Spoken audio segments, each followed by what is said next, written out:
Hola, ¿qué tal? Qué bueno volverle a saludar Cuadrando la Caja, una propuesta televisiva para debatir, cuestionar y llegar a consensos desde el socialismo cubano.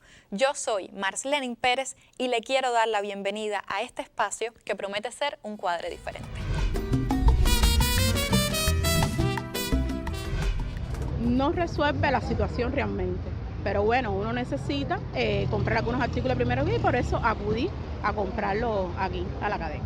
La medida yo la veo bien para el pueblo, para la gente, pero deben de organizarlo un poco más, es lo que pienso yo. Yo estoy aquí desde las 5 de la mañana. ¿Y qué turno cogiste? 33. Y hay personas que todavía no han cogido turno. Y espero que se mantenga, que no haya escasez de los efectivos, es decir, del dinero. Si hay posibilidad, bueno, digo yo, otra cajera. La medida ayuda un poco, que no se están subiendo los precios en la calle, porque ya estaban mandados. Pero bueno, pienso que también lo pueden bajar un poco, los dos, la compra y la venta. Porque todavía está demasiado caro. Todavía estoy sin turno, porque repartieron sin turno y van por el 30 y pico. Y son las 11 y pico de la mañana, porque hay una sola cajera. Así que no sabemos a qué hora vamos a seguir.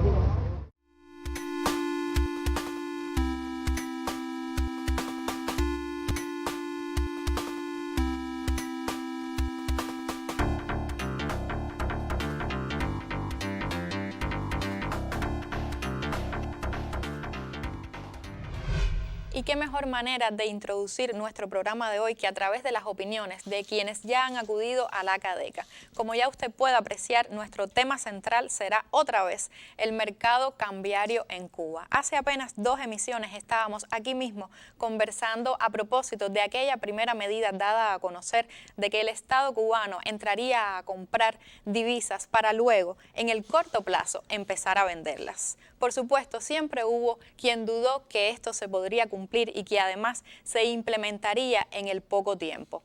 Apenas 3 semanas pasaron y de aquella primera comparecencia del viceprimer ministro y titular de Economía y Planificación, Alejandro Gil, de conjunto con la ministra presidente del Banco Central de Cuba, Marta Sabina Wilson, para que volvieran a la mesa redonda a anunciar la segunda parte de aquella primera decisión.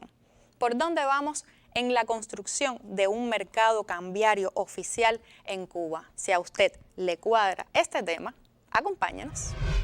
Desde este martes 23 de agosto, Cuba inició la venta de divisas extranjeras a personas naturales en 37 casas de cambio a una tasa oficial de $1 por 120 pesos cubanos.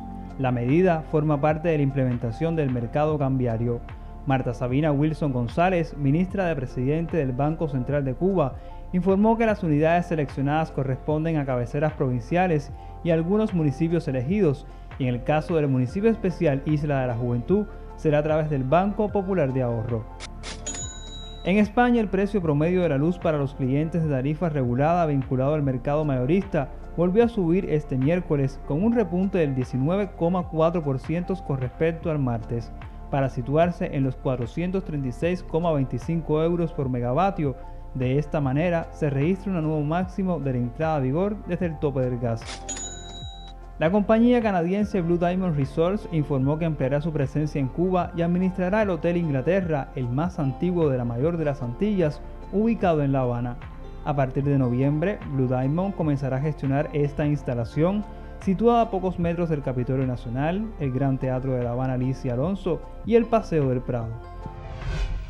Algunas de las noticias más relevantes de la última semana con las que habitualmente queremos también comenzar para situar en contexto nuestra conversación.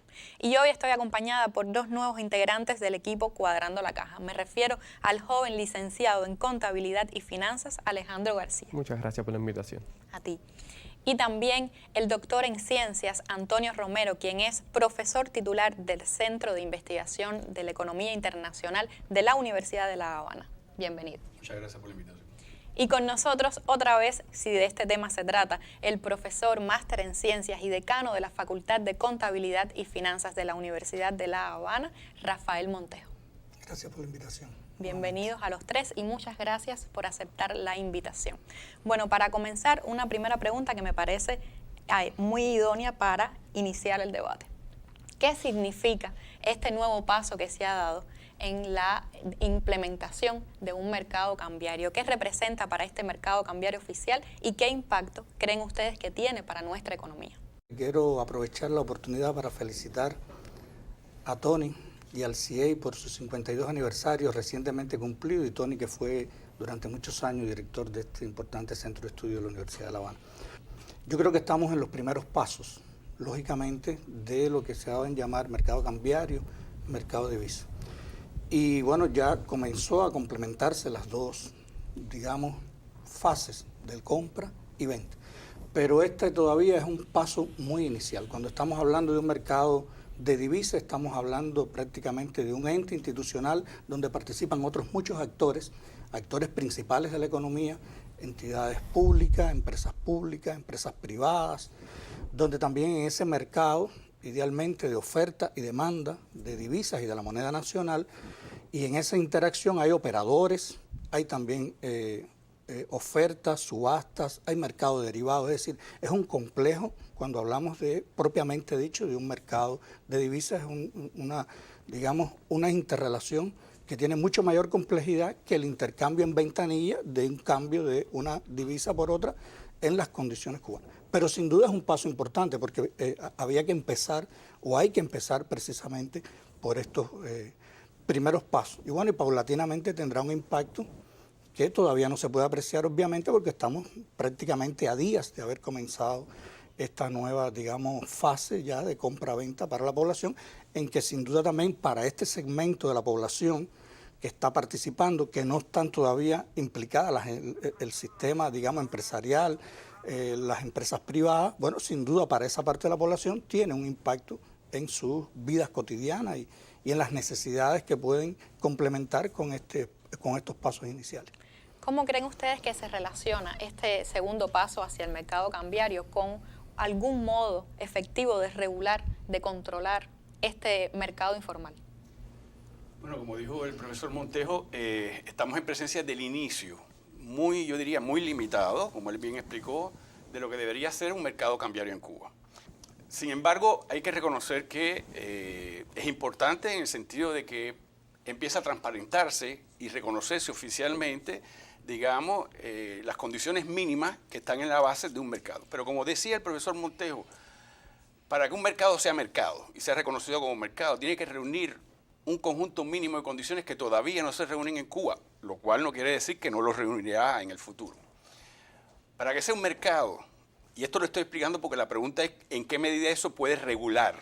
Como único tú puedes regular realmente la compraventa de divisas en una economía nacional es cuando tienes un mercado institucionalizado, sea público o privado. En la mayor parte de los países intervienen tanto agentes privados como públicos en el mercado cambiario, pero que sea, digamos, un mercado representativo. Para que sea un mercado representativo, digamos, si vamos a suponer que el mercado oficial cubano de CADECA debe ser el mercado representativo del mercado cambiario cubano, por ejemplo, una de las condiciones básicas es que en ese mercado tiene que concurrir la mayor cantidad posible de actores económicos. En segundo lugar, no deben haber barreras de entrada. En tercer lugar, deben hacerse operaciones continuas, permanentes, no pueden ser operaciones esporádicas. En cuarto lugar, y es una cosa muy importante que es un desafío particular para Cuba, estamos apostando a un mercado cambiario, digamos, paralelo, sobre la base de un tipo de cambio fijo. En términos generales, para que un mercado sea mercado, evidentemente el precio representativo de ese mercado tiene que ser un precio establecido por la correlación oferta-demanda. Ese no es el caso de Cuba, todavía no lo es. Entonces, digamos, eso es importante tener en cuenta para tener claro de cuáles son las limitaciones que tiene, con independencia que se reconoce que es un paso importante en la dirección correcta. Y yo termino la pregunta que me hiciste porque yo creo que incluso viendo algunas percepciones que hay, no se puede pretender que un instrumento del lado de la política monetaria, del campo monetario financiero de la economía, por sí solo resuelve los problemas estructurales de la economía. Hay por ahí quien dice, bueno, el problema es que en Cuba hay mucha inflación, el problema es que en Cuba los precios no tienen nada que ver con los salarios, en fin, esas son realidades de la complejidad que tiene la economía cubana. Eso no lo resuelve el mercado cambiario. Eso no lo resuelve el mercado cambiario. El mercado cambiario es importante. tenerlo transparentado, que exista, que se reconozca, es muy importante porque es un instrumento, sin lugar a duda, el tipo de cambio es una variable clave, es un instrumento de política económica fundamental para la regulación de las transacciones económicas. Pero no se puede pretender, ni se puede uno imaginar, que el mercado cambiario es algo que se hace para canalizar recursos en divisas para el Estado. Ningún mercado cambiario es eso, ni tampoco que con el reconocimiento, la existencia, el desarrollo y la consolidación del mercado cambiario vamos a resolver los problemas que son muchos que tiene la economía cubana. Y en ese sentido, ¿qué debemos hacer o qué recursos tenemos para poder defender este tipo de cambio que sea a 120 de momento? Sí, bueno, antes de responder esa pregunta me gustaría señalar que en este contexto que los dos profes han hablado, se han señalado algunas características básicas de estos mercados de divisas. Una es que es un mercado de demostrador, ¿no? Que esto quiere decir que hay una participación directa entre compradores y vendedores. La segunda tiene que ser un mercado interbancario. Y la tercera que se ha explicado aquí es que tiene que ser un mercado continuo, ¿no? Por lo tanto, este primer paso todavía es un paso en la dirección correcta, sin duda alguna.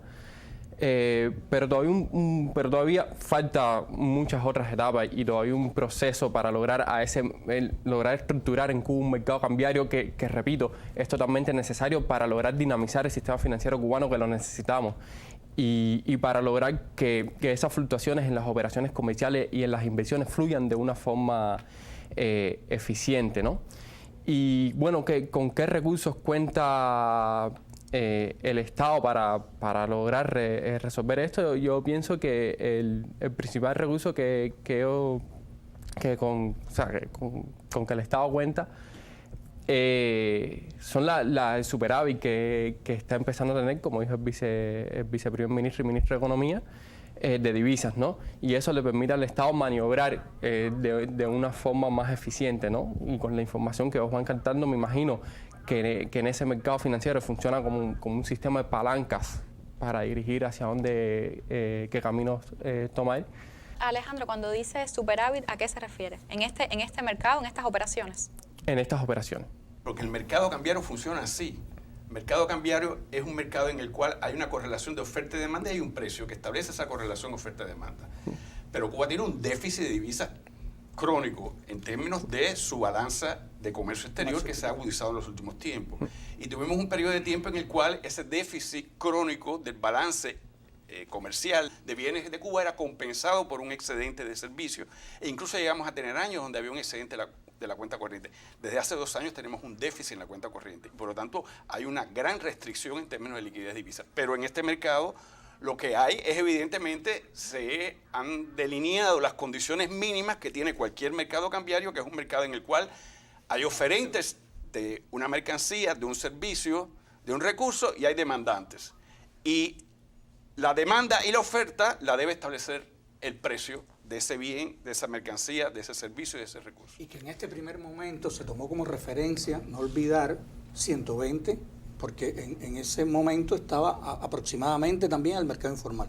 Los mercados de divisa que operan con oferta y demanda tienen distintas características. Algunos les dejan una flotación libre, es decir, es todo lo que se compra y se vende, y bueno, y ese es el precio que se establece de las distintas monedas, con alguna como referente, o la moneda nacional como referente, o el dólar como referente, en fin, la que se tome.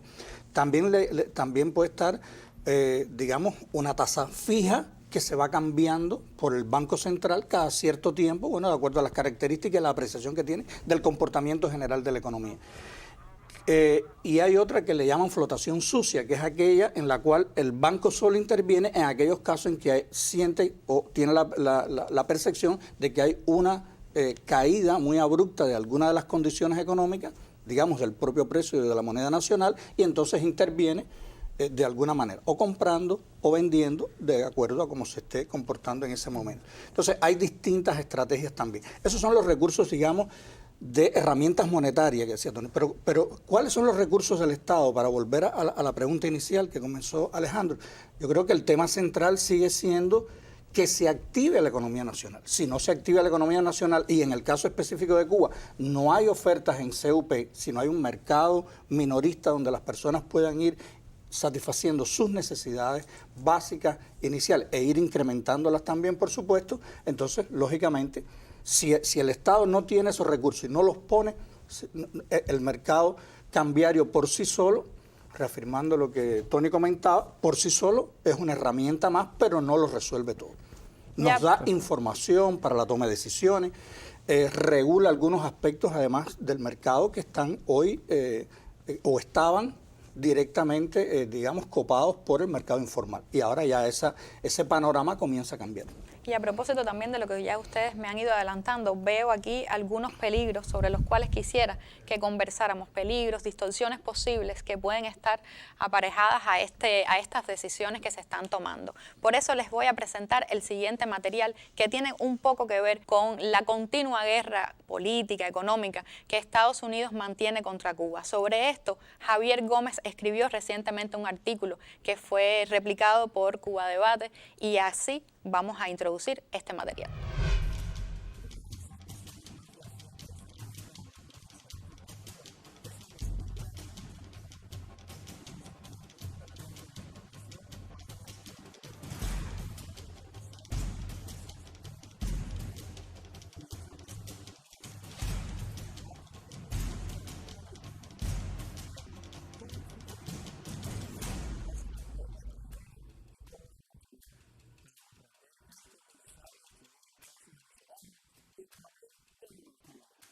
Una de las principales armas de la guerra económica contra el pueblo venezolano ha sido el ataque al bolívar, la manipulación política del tipo de cambio. El objetivo, la desestabilización económica, social y política y el derrocamiento de la revolución bolivariana.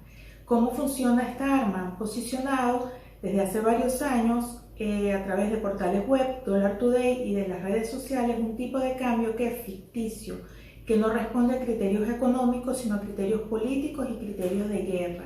¿Qué es Dollar Today? Al ingresar a su sitio web encontramos que se define como un sitio de noticias y dólar paralelo, es decir, al margen de la ley. Es conocido que trabajar con un dólar negro en Venezuela es una actividad ilegal, pero para quienes administran este portal, actuar al margen de la ley pareciera no ser un problema.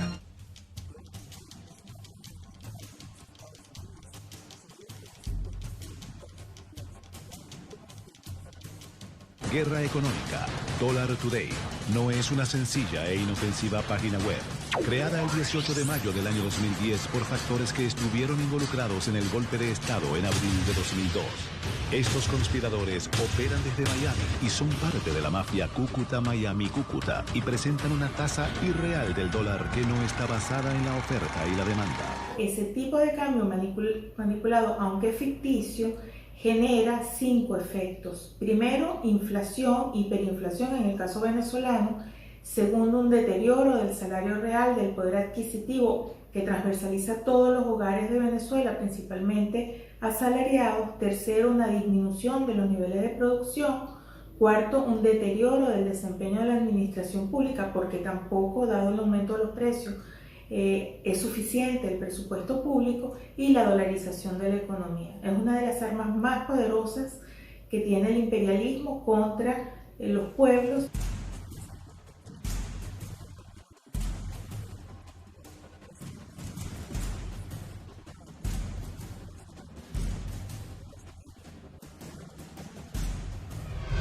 Bueno, cualquier semejanza no siempre es coincidencia. Y se hablaba en este material sobre la profesora venezolana Pascualina Curcio, quien es sin duda una autoridad en este tema. Yo tengo aquí apenas 2 de los tantos libros que tiene esta autora, que son buenos materiales para aprender un poquito más sobre esta temática. Aquí usted los puede consultar, están disponibles en internet de momento, hasta que lleguen a nuestras librerías. Se me quedaba pendiente entonces conversar sobre cuáles son los posibles peligros que tiene que enfrentar ahora este nuevo paso hacia un mercado cambiario oficial en nuestro país. Sí, me gustaría empezar diciendo que en este tipo de mercado financiero, como lo es el mercado cambiario, cuando existen restricciones, limitaciones, es lógico asumir que van a surgir mercados paralelos, estos mercados ilegales dentro del sistema financiero. Y la operatoria de esto efectivamente genera distorsiones. Y en la que en mi opinión es la que más atención hay que centrar, es que los precios de la economía empiezan a fijarse a través de esa cotización, de ese tipo de cambio, de ese mercado informal. Y muchas veces de forma injustificada, ¿no? Y esto es una distorsión clave y es algo en lo que tenemos que enfocarnos por dos razones. Primera, porque el tema precios es algo que la población está exigiendo que se trate y que se resuelva. Y la segunda, porque este tipo de distorsiones van a venir acompañadas con las intenciones y medidas que conocemos de nuestros vecinos, ¿no? Y qué es lo que pretenden, ¿no? Y como bien estamos viendo en el material, el sistema financiero de Estados Unidos, que es un sistema financiero muy desarrollado, y se ha visto en muchos ejemplos, no solo en Venezuela, que lo usan como armas, ¿no? Tomar como ejemplo el reciente conflicto que ha habido en el caso Ucrania y cómo han utilizado el SWIFT, por poner un ejemplo, como un mecanismo de guerra contra Rusia y contra las personas que han apoyado a Rusia. ¿Qué posibles distorsiones podría implicar que en esta primera etapa se venda solamente a la tasa de 120 a personas naturales? Hay un tema de los riesgos, es la sostenibilidad.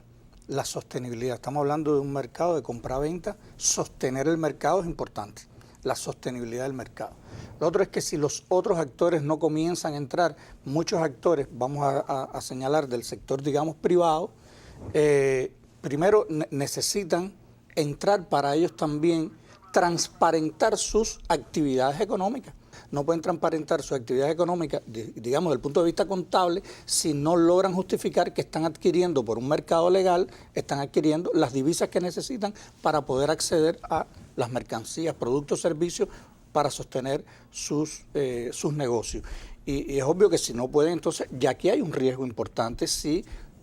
digamos, siempre hemos dicho que en economía los tiempos, los ritmos, las secuencias son importantes. Si usted interrumpe en algún momento, entonces ya ahí genera distorsiones, hay temas de confianza, hay temas de expectativas que no se cumplen o que se cumplen y entonces comienzan a distorsionar. Esos son muchos de los riesgos. Hay otros muchos riesgos, pero digamos que estos inicialmente son importantes. Y si las personas pierden confianza, entonces ya, bueno, ¿y para qué voy a acudir? Y lo otro es que ese mercado también les permite obtener moneda nacional para entonces suplir otras necesidades que tiene. Es decir, tener un mercado sirve para, digamos, como vehículo que dinamiza aspectos de la economía, sobre todo para el sector privado. Y no solo para el sector privado, también, obviamente, para el sector estatal, las cooperativas. Y también porque hay un tema que está... junto con esto, que es la necesidad de acceder al mercado externo. Entonces, para poder acceder al mercado externo necesito también determinado nivel de divisas para poder intercambiar y traer las mercancías o servicios, lo que necesite para los negocios. Entonces, sin duda, esos son elementos importantes, que de no irse resolviendo paulatinamente, digamos, en una hoja de ruta, que tenga un mínimo de cálculo para saber, no va a haber posibilidades. Tony decía, creo ahorita, en la medida en que más actores participen, más estabilidad probablemente haya de ese mercado.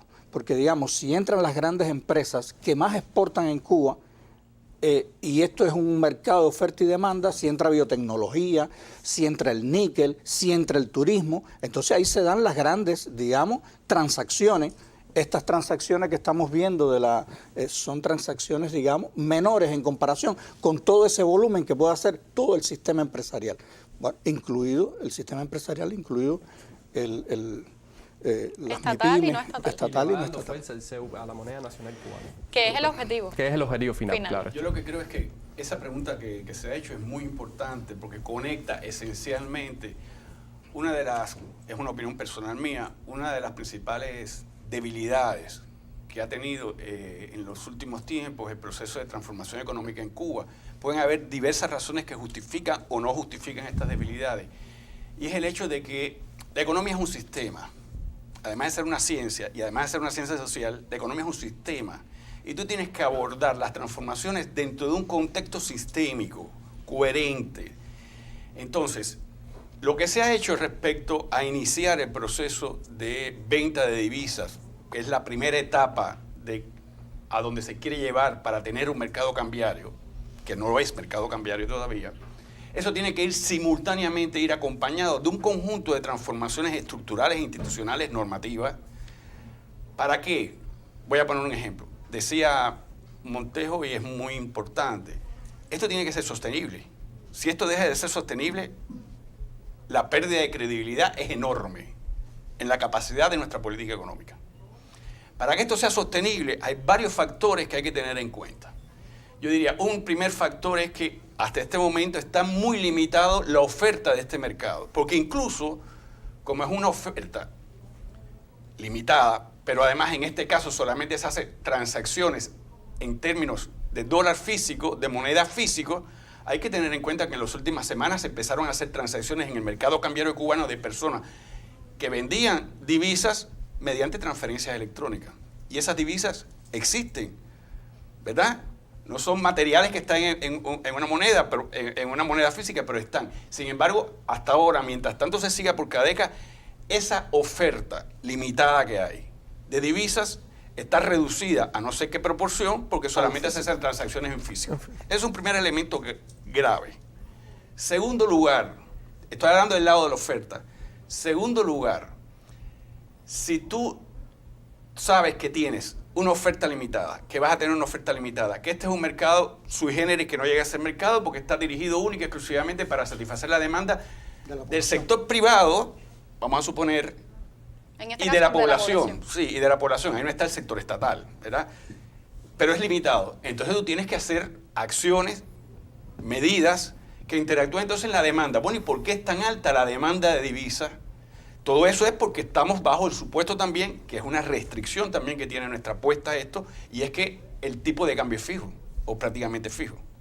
Porque si no fuera fijo, ese no es el tipo de cambio económicamente fundamentado. Yo creo que hay una cosa también importante que hay que estudiar muy bien, varios conceptos que creo que se están utilizando indistintamente y son totalmente distintos. Una cosa es tipo de cambio económicamente fundamentado, otra cosa es tipo de cambio real efectivo y otra cosa es tipo de cambio de equilibrio. Pero bueno, digamos, si se deja a que fije el precio del mercado, este no es el tipo de cambio. Se restringe la cantidad que te venden, lo cual quiere decir que ya eso no es un tipo de cambio de equilibrio de correlación oferta-demanda. Entonces tienes que actuar sobre la demanda. ¿Y por qué se demanda tanto divisa? ¿Por qué hay tanta demanda de divisa? Bueno, porque tienes la economía parcialmente dolarizada, pero no parcialmente dolarizada como hay muchas economías parcialmente dolarizadas. En nuestro caso es mucho más complicado. Está dolarizado un segmento del comercio minorista donde la gente tiene que concurrir para satisfacer necesidades básicas elementales. Entonces, si tú junto con esto no estableces un conjunto de medidas y unas estrategias que, por decirlo de alguna forma, fomenten la oferta y empiece un proceso de desdolarización parcial de la economía, siempre esa demanda va a ser muy alta porque la gente va a concurrir para solicitar divisas, no para lo que normalmente la gente en cualquier mercado del mundo solicita divisas. La gente solicita divisas en cualquier país del mundo y va al mercado cambiario a vender su moneda nacional para comprar dólares cuando va a salir al exterior, ¿verdad? Cuando va a realizar una inversión en el exterior o cuando una empresa va a realizar una importación. O va a especular. En el caso es totalmente distinto. En el caso nuestro lo que estamos viendo es que hay una demanda muy alta, insatisfecha, ya ni siquiera por el sector privado de la economía. Ojo, hay que atender ese sector privado. Ese sector privado ahora queda otra vez fuera de la capacidad, como decía él, de vender sus ingresos en pesos que realizan legítimamente en Cuba para obtener sus divisas y con eso comprar e importar su maquinaria, equipo, insumos, materias primas, etcétera, etcétera. Que también están fuera las empresas estatales. Y las empresas estatales están fuera, pero digamos, eso es verdad. Y llevaría mucho discutir por eso, pero supuestamente en términos teóricos, supuestamente las empresas estatales tienen la asignación de divisas a partir del plan central, que no es así, pero en términos teóricos eso es así. Pero el sector no estatal no tiene por qué recibir las divisas del presupuesto ni del plan central. Supuestamente las empresas estatales reciben sus divisas a partir del plan. Y de la si se llega a un mercado de divisas real, entonces las empresas estatales también... No, ahí es donde hay que llegar. A ese punto es donde hay que llegar. Pero yo lo que subrayo es esto. Entonces tienes que tomar medidas para que se reduzca paulatinamente la demanda de divisas. Y eso te lleva de la mano a transformaciones estructurales. Y nosotros siempre los economistas, sobre todo los que tenemos una perspectiva marxista de análisis, reiteramos permanentemente, es un problema estructural, las soluciones tienen que ser estructurales, pero lo repetimos muchas veces y no nos damos cuenta de la magnitud de lo que significa cambios estructurales. Cambios estructurales implica cambios en los flujos productivos, en el perfil de distribución del ingreso, ¿verdad? En la distribución del excedente, en la forma del mecanismo de distribución de los recursos y en los términos de relacionamiento económico externo. Todo eso es estructura. Que por eso decíamos en el programa anterior, cuando hablábamos de las nuevas medidas para la inversión extranjera, el comercio mayorista y minorista, que esto era parte de todo un conjunto de medidas que se están tomando y que sin verlo desde la visión de conjunto, de integralidad, no va a funcionar y no vamos a llegar a avanzar en ese sentido que queremos que nuestra economía avance. Vamos a ver en este caso qué tiene que decirnos el gurú desde Jatibonico, que trae una décima bien simpática hoy.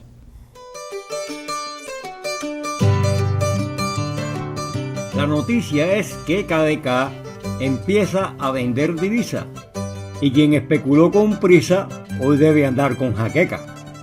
Con tal medida se trueca quien pone ritmo al mercado, la inflación que ha desatado la especulación cambiaria, medida muy necesaria en un momento adecuado.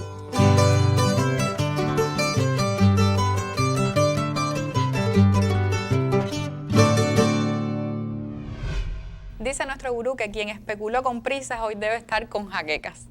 Y Alejandro, tú mencionabas ahorita algo interesante cuando el profe Antonio estaba conversando sobre la especulación. ¿Qué me puedes decir brevemente al respecto de cómo se está manejando la especulación en este caso ahora en Cuba? Sí, en la operatoria y dinámica de este tipo de mercado cambiario, siempre está el tema de la especulación, ¿no? Afirmar una vez más que este mercado, o sea, que lo que tenemos actualmente no es un mercado cambiario bien estructurado, completo, vamos a decir, ¿no?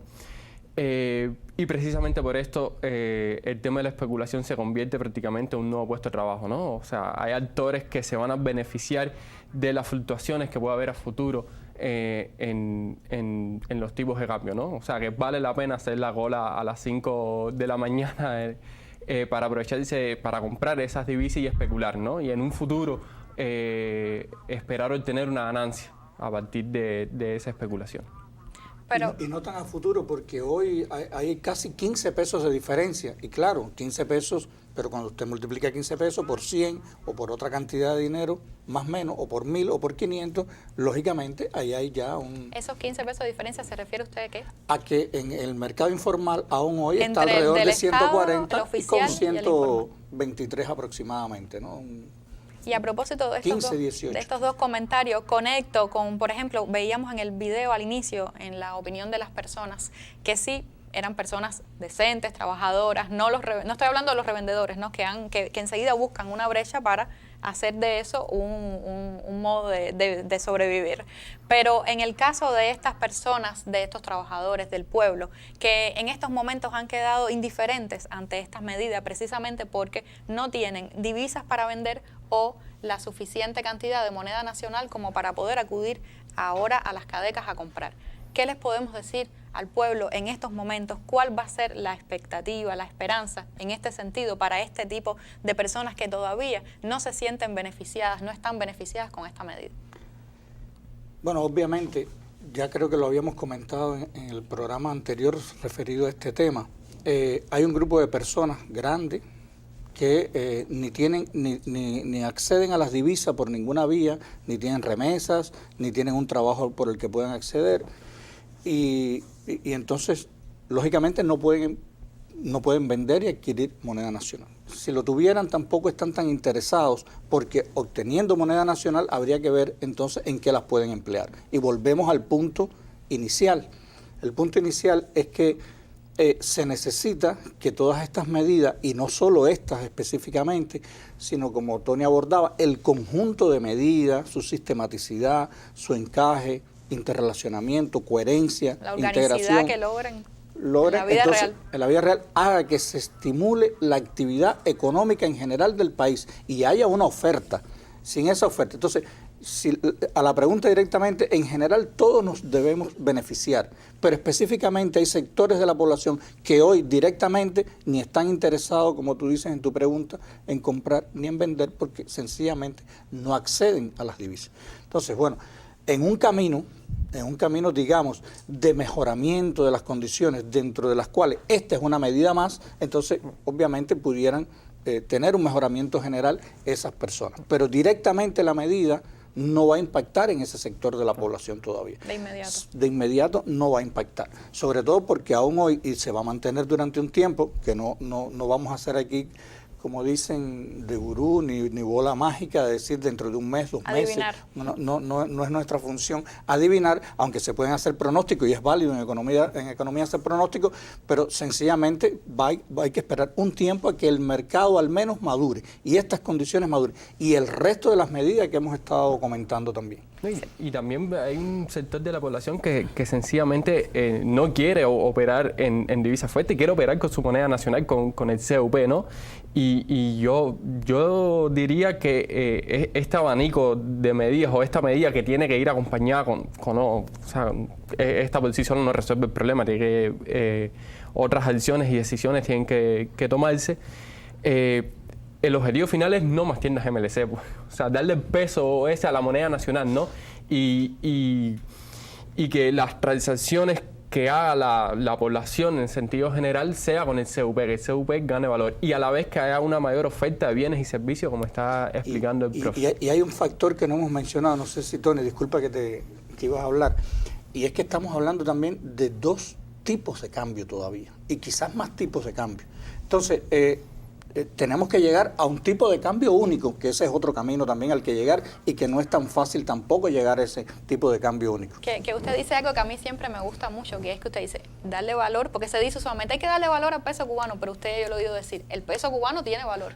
Claro, o sea, el peso cubano tiene valor, lo que pasa es que está depreciado. Todas las monedas nacionales tienen valor, pero está depreciado. Ahora, sobre esta pregunta, yo totalmente de acuerdo con lo que dijo el profesor Montejo en el sentido de que para resolver los problemas de la economía y que todo el mundo se sienta medianamente satisfecho con la conducción de nuestra política económica, hay que hacer todo esto que le está explicando muy bien. Y ciertamente no toda la población ni la mayor parte de ella participa en el mercado, de las actividades y de las transacciones en el mercado cambiario. Sin embargo, y siempre, la economía es así de complicada, la economía es complicada, creer otra cosa es nefasto. Sin embargo, si bien no toda la población está interesada ni puede acceder a este mercado limitado, restringido, que no es mercado, en fin. Yo no diría que no está interesada, sino que de momento no está interesada. No tiene esa posibilidad. Y hay también personas que están interesadas, pero no pueden acceder porque no tienen recursos para ello. Sin embargo, ojo, este mercado y las distorsiones que crea sí tienen un impacto importantísimo hoy día en la población, porque ese tipo de cambio supuestamente real, que es el tipo de cambio de mercado, que no es el tipo de cambio 24-1, ese tipo de cambio se está fijando como, digamos, medidor para la formación de precios libres en nuestra economía. ¿Está claro? Entonces, si no se atiende también todas las distorsiones y todas las limitaciones que tiene ese mercado, evidentemente eso termina trasladándose, y es natural, eso no se puede resolver con medidas administrativas, se termina trasladando al precio de la libra de boniato y de malanga en el agromercado. Ahora, lo segundo también, y ya con esto, y con esto voy a terminar, prometo que voy a ser muy breve, lo segundo es que yo diría, distorsiones hay muchas en nuestra economía, y este reconocimiento del mercado nos volvió a poner en una situación igual que teníamos antes y que supuestamente íbamos a superar con la unificación monetaria y cambiaria. O sea, estamos en presencia otra vez de una multiplicidad de tipos de cambio. O sea, no hay solamente 2 tipos de cambio, hay múltiples tipos de cambio, porque recuerden ustedes que estamos hablando de que hay un tipo de cambio que no sabemos cuál es, intermedio, que es una asignación de divisas a un tipo de cambio que no es 25-1, no es 24-1, pero no es este de 120-1, para ciertas empresas, para permitirles evidentemente tener determinado tipo de reaprovisionamiento de insumos. Entonces estamos en un proceso de multiplicidad de tipos de cambio. La multiplicidad de tipos de cambio genera un nivel de distorsiones económicas fundamental, porque el tipo de cambio es casi como un precio relativo. El movimiento del tipo de cambio tiene una incidencia directa sobre todas las transacciones económicas. Y lo tercero, y ya termino, es que junto con las transformaciones estructurales, junto con complementar todo lo que falta por complementar para tener un mercado cambiario, nosotros estamos en presencia de una crisis inflacionaria y por lo tanto tiene que haber simultáneamente una estrategia de estabilización macroeconómica en nuestro país. Voy a poner un ejemplo. Esto no puede estar aislado, nada de lo que estamos discutiendo, a ver qué se hace con el déficit fiscal.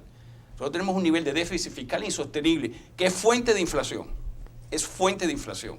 Y sobre todo un déficit fiscal como el que tenemos ahora. Ese déficit fiscal obliga a reducirse y tiene que haber una estrategia de consolidación fiscal en el país que forme parte de esto y que es uno de los elementos que contribuiría a la reducción, a la reducción de la inflación. Bueno, junto a eso tiene que haber toda una política de estímulo a la oferta, todo lo que hemos dicho. Pero, por ejemplo, ese es un tema que está aquí presente. Y no olvidar la deuda. Y el mercado, digamos, un mercado de deuda pública, que no lo tenemos, un mercado de deuda pública ayudaría a canalizar una parte importante de esa deuda a través de actores económicos y sería otro mercado que complementaría este. Y bueno, y faltaría otro mercado siempre, porque el mundo funciona de esta manera y nosotros tenemos que adaptar nuestra economía socialista a estas condiciones y aprender a aprovechar esas herramientas, que es un mercado de capital también. Cuando tengamos mercado de divisas, mercado de deuda pública, mercado de capital, entonces podremos ordenar como herramientas no solucionan de manera mágica los problemas. Los problemas se arreglan en el fundamento de la economía.